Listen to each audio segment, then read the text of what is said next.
Okay, so if you look right there, it says CVFabrications. Ooh, it's changing colors because of the heat. That's 3-inch catless downpipe, muffler delete, carbon fiber deck lid, a CNL blowoff valve adapter, and you can see right there. Then obviously the unleashed tune.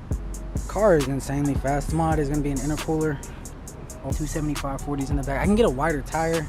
These came with these wheels when I bought them, and they're like new, as you can see. So, and it honestly hooks up surprisingly. Aside from first and second gear, those are pretty much fucking useless.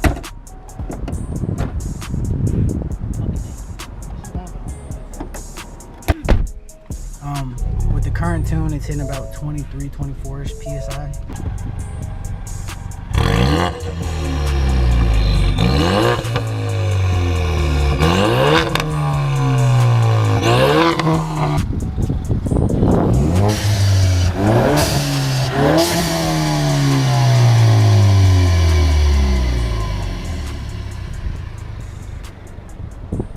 That shit was fucking